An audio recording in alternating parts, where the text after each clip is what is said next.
Pronto. Não, é para cumprimentar, senador Moro, pelo seu pronunciamento e lhe cumprimentar também, presidente. Lhe cumprimentar por estar dando a prioridade necessária para esse assunto. Está repercutindo muito bem na sociedade brasileira, que 85% é contra a descriminalização das drogas, segundo todas as pesquisas. O seu posicionamento firme e de já, na prática, conversando com o presidente da CCJ, Davi Alcolumbre, que vamos pautar na próxima semana a PEC antidrogas lá naquela comissão. E que depois, não no mesmo dia, mas que logo depois, na semana seguinte, virá para o plenário do Senado Federal para que a gente possa efetivamente cumprir o nosso papel. Aliás, nós já cumprimos 2 vezes, não na sua gestão. Aliás, o senhor votou uma vez em 2019 com a gente, mantendo o artigo 28, né, constitucional, que o porte de drogas é crime, senador. E esse é o posicionamento do parlamento desde que se entende por parlamento.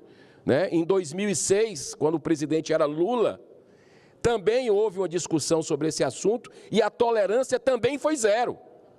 Então, eu quero lhe parabenizar por estar priorizando aquilo que é de interesse da população e de que é correto junto ao parlamento, que é quem tem a prerrogativa de tratar desse assunto. Muito obrigado. Obrigado, senador Eduardo Girão. De fato, nós estamos dando encaminhamento a essa questão no Senado.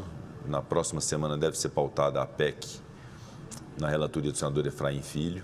A PEC diz que a lei deve considerar crime todo e qualquer porte e posse de drogas, independente da quantidade. Evidentemente que a lei também deve ter a responsabilidade de classificar como tráfico o que for tráfico, com penas altas, inclusive, equiparado a hediondo, e o porte para consumo próprio, o chamado crime de menor potencial ofensivo, que hoje já o é, desde 2006 não há possibilidade de prisão e de pena privativa de liberdade, são penas restritivas de direito, mas há uma consequência jurídica do porte para consumo, que é uma consequência jurídico-penal, que faz com que se estabeleça uma política antidrogas de rejeição a essa cultura de drogas no Brasil. Então, essa é a razão de ser da proposta de emenda à Constituição, que me parece muito lúcida, muito bem colocada, não há intenção alguma de se prender pessoas que não devam ser presas porque não estão praticando tráfico. Evidentemente que alguém que porta droga para consumo próprio não deve ser presa porque a lei não permite sua prisão.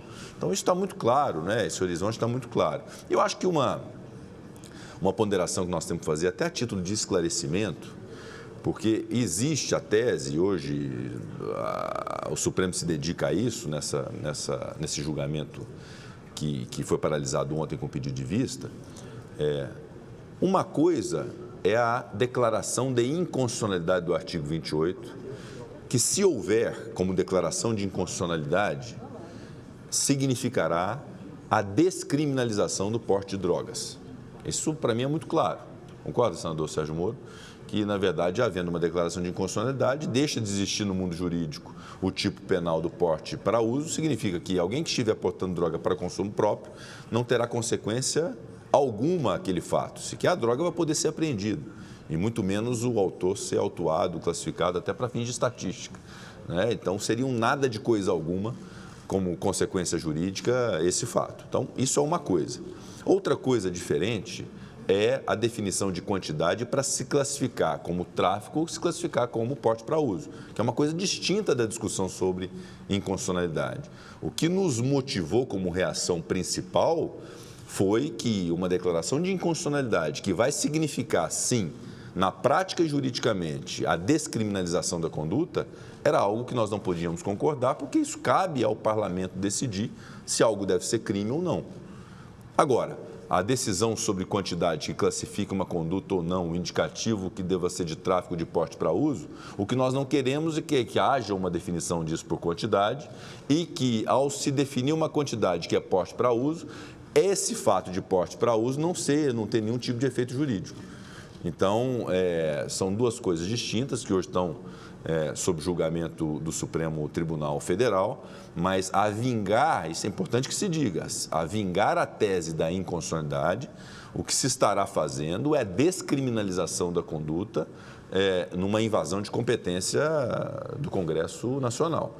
Então, apenas ressaltar isso, porque não se pode dizer que não é descriminalização da conduta. É, sim, descriminalização da conduta se houver uma declaração de constitucionalidade do artigo 28. Então, apenas esse contexto que eu gostaria de externar, e continuamos na linha de que a proposta de emenda à Constituição coloca na Constituição uma diretriz de que, independente de quantidade, porte e posse, tem consequência jurídica. É isso que nós queremos enquanto parlamento e é isso que imagino também que a sociedade queira.